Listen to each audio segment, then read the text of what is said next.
गौतम गंभीर। ये नाम भारतीय क्रिकेट में किसी पहचान का मोहताज नहीं है। 2 वर्ल्ड कप जीत के हीरो। लेकिन आज कहानी थोड़ी अलग है। आज वो टीम इंडिया के हेड कोच हैं और उन पर एक ऐसा जबरदस्त दबाव है, एक ऐसी कसौटी जो उनके पूरे कोचिंग करियर का भविष्य तय कर सकती है। भारत की अपनी धरती पर T20 वर्ल्ड कप और इस बीच गंभीर का कार्यकाल एक बहुत बड़ी चुनौती बन गया है। पूर्व क्रिकेटर मनोज तिवारी का ये बयान कोई हवा में नहीं आया है, ये उस प्रेशर को दिखाता है जिसका सामना गंभीर इस वक्त कर रहे हैं। सीधी सी बात है, उनकी नौकरी दांव पर लगी है।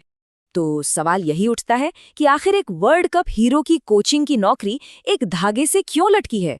चलिए इस उलझी हुई कहानी की तह तक चलते हैं। एक ऐसी कहानी जिसमें ऊंचे दाव है, मिले जुले नतीजे हैं और सोच का एक बड़ा टकराव है। सबसे पहले गौतम गंभीर को समझना जरूरी है। वो सिर्फ एक बेहतरीन खिलाड़ी नहीं रहे, बल्कि एक साबित हुए विजेता हैं। एक ऐसे लीडर जो मुश्किल पलों में टीम को संभालना जानते हैं। उनकी पहचान ही जीतने की जिद से है। ये जो आंकड़े हैं ना, ये सिर्फ रन नहीं है, ये उनकी मानसिकता दिखाते हैं। जब जब टीम को सबसे ज्यादा जरूरत पड़ी, गंभीर ने डिलीवर किया। 2007 T20 वर्ल्ड कप फाइनल में 75 run, 2011 one day world cup final में 97 रन।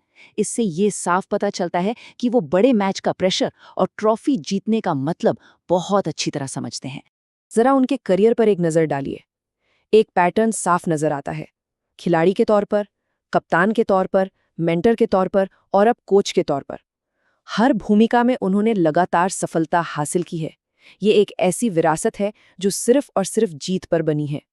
और अब आते हैं कहानी के उस हिस्से पर जो सबसे ज्यादा विवादों में है। गंभीर का कोचिंग का मूल सिद्धांत, एक सख्त टीम फर्स्ट आइडियोलॉजी जो एक बड़े विवाद की जड़ बन गई है। तो ये सुपरस्टार कल्चर है क्या आखिर?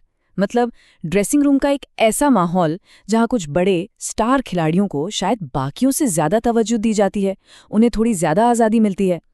गंभीर इसी कल्चर को भारतीय टीम से जड़ से खत्म करना चाहते हैं। अंदर की खबर ये है कि अनुशासन और बराबरी लाने का उनका ये तरीका टीम के कुछ सीनियर सदस्यों को कुछ खास रास नहीं आया है और बस यहीं से टकराव की शुरुआत हो गई। अब बात करते हैं गंभीर के कोचिंग रिकॉर्ड की, और यकीन मानिए ये बिल्कुल दो अलग अलग दुनियाओं जैसा है। एक तरफ व्हाइट बॉल क्रिकेट में शानदार जीत है, तो दूसरी तरफ रेड बॉल क्रिकेट में एक के बाद एक बड़ी हार। पहले अच्छी खबर, छोटे फॉर्मेट्स में तो उनकी सफलता पर कोई सवाल ही नहीं उठा सकता। उनकी रणनीति ने टीम को एशिया कप और चैंपियंस ट्रॉफी जैसी बड़ी अंतर्राष्ट्रीय ट्रॉफियां जिताई हैं। कमाल का रिकॉर्ड है। लेकिन कहानी का दूसरा पहलू देखिए। टेस्ट क्रिकेट में टीम को एक के बाद एक ऐतिहासिक और शर्मनाक हार मिली है। न्यूजीलैंड से घर में व्हाइट वॉश, 10 साल बाद ऑस्ट्रेलिया से बॉर्डर गावस्कर ट्रॉफी हारना, ये रिकॉर्ड बेहद चिंताजनक और कंफ्यूजिंग है। और इन खराब नतीजों का असर सीधा ड्रेसिंग रूम पर पड़ा। टीम के अंदर से मनमुटाव और असंतोष की खबरें आने लगीं, जो उनके तरीकों को इन खराब नतीजों से जोड़ रही थी। रिपोर्ट्स में ये दावा किया जाने लगा कि उनका जो ये बिना समझौते वाला अंदाज है, वो टीम में एक दरार पैदा कर रहा है। कहा जाने लगा कि सीनियर खिलाड़ियों के साथ उनका तालमेल बिल्कुल नहीं बैठ रहा है। और फिर हुई ये तुलना, जो भारतीय क्रिकेट में खतरे की घंटी मानी जाती है। पूर्व कोच ग्रेग चैपल का दौर भारतीय क्रिकेट के सबसे विवादास्पद दौर में से एक था। तो ये तुलना एक बहुत बड़ी चेतावनी का संकेत है।